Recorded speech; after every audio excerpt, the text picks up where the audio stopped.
एक लंबे समय पहले एक गांव में रमेश और धीरज नामक बाप बेटे रहते थे। रमेश का एक छोटा चाबी बनाने का दुकान था।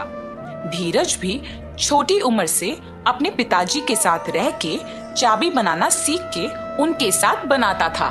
एक दिन धीरज और उनके पिताजी अपने दुकान में काम कर रहे थे जब एक आदमी आता है। मेरे घर का चाबी खो गया, मेरे साथ आके ताला खोलोगे? धीरज, बेटा तुम यही रह के दुकान को संभालो, मैं जाके घर का ताला खोल के आता हूँ। ऐसे कहकर उस आदमी के साथ जाता है। बहुत दूर चलने के बाद, यही मेरा घर है, ताला खोलिए। उसी गांव में पले पड़ने के कारण रमेश को उस गांव में रहने वाले सारों के घर अच्छे से पता था। उस आदमी के दिखाए हुए घर रमेश के पहचान के वालों का होने पर वो सोच में पड़ जाता है। बाबू, जो चाबियां मेरे पास अभी है उनसे इस ताला को खोल नहीं पाऊंगा।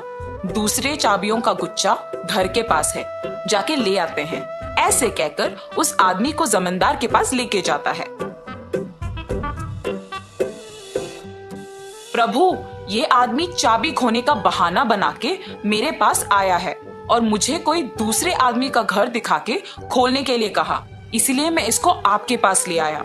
तुम बहुत होशियार आदमी हो, इसीलिए इसको मेरे पास ले आ सके। ऐसे जमींदार रमेश की तारीफ करता है और रमेश अपना दुकान वापस चला जाता है। पिताजी, आपने ताला खोला? और जो भी हुआ धीरज के पिता उसे बताते हैं। धीरज, हमारे पास ताला बनवाने के लिए बहुत सारे लोग आएंगे बेटा, उनमें अच्छे और बुरे दोनों तरह के आदमी होंगे, इसीलिए हमें होशियारी से काम करना चाहिए। कुछ साल बाद धीरज के पिताजी का देहांत हो जाता है और धीरज अकेले ताला बनाते हुए दुकान चलाता है। धीरज कोई भी तरह का ताला बनाने के काबिल बन जाता है। एक दिन धीरज के दुकान को एक आदमी आता है। मुझे इस चाबी का एक नकल बना के दे सकते हो? जी हाँ बिल्कुल, पर नई चाबी के लिए 500 रुपए लगेंगे। ठीक है, बना के दो। और धीरज वो नकली चाबी बना के देता है और गोपाल पैसे देके वहां से चला जाता है। अगले दिन भी गोपाल धीरज के पास एक और चाबी लेके उसी की तरह एक नया वाला बनाने के लिए कहता है। ऐसे हर रोज गोपाल एक एक चाबी लाके उसका नकल बनाने के लिए धीरज को पैसे देता था।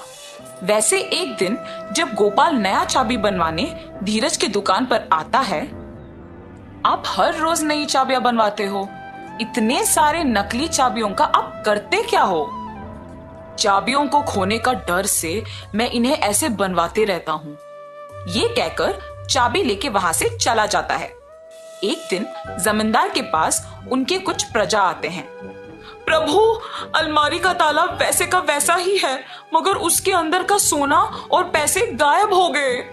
जी प्रभु, हमारे घरों में भी वही हुआ है। ये सब जमींदार से कह के दुखी होते हैं। तुम्हारे जेवर और पैसे किसने लिए इसका मैं पता लगाता हूँ। आप लोग मुझ पे भरोसा करके घर वापस जाओ। जमींदार के बातों का यकीन मानकर प्रजा वापस घर जाती है। सैनिकों, तुम लोग भी इनके पीछे पीछे जाओ, थोड़े दिन इन सब पे नजर रखो, किसी दिन तो वो चोर पकड़ा जाएगा।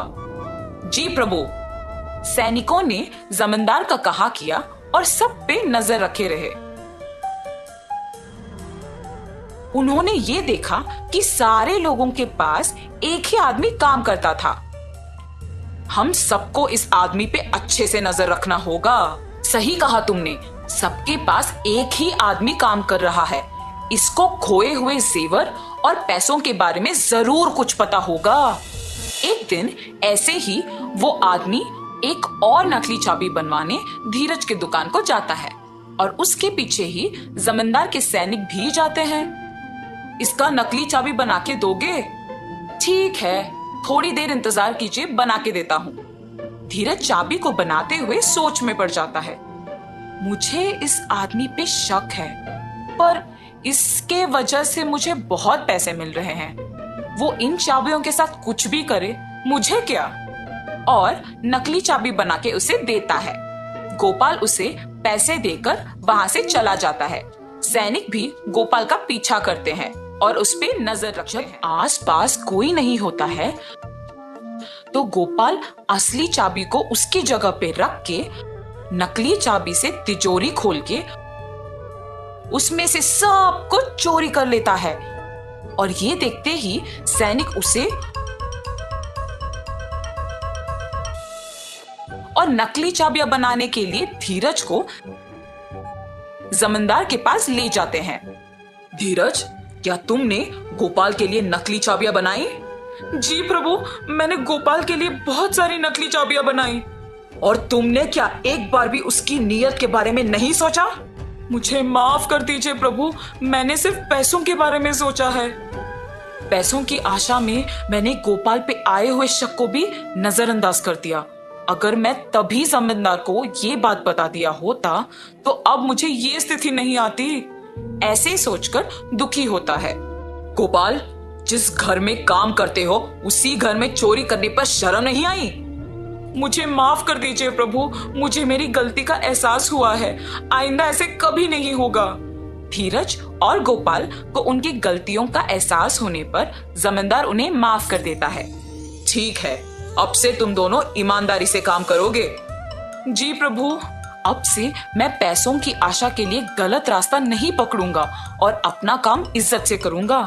अब से मैं किसी को भी धोखा नहीं दूंगा और ईमानदारी से काम करूंगा। ऐसे धीरज और गोपाल अपने अपने काम इज्जत और ईमानदारी से करते हुए खुश रहते हैं। तो इस कहानी का नैतिक क्या है बच्चों? किसी को गलती करते हुए देखना उतना ही गलत है जितना खुद गलती करना होता है। इसीलिए इज्जत और ईमानदारी से काम करो।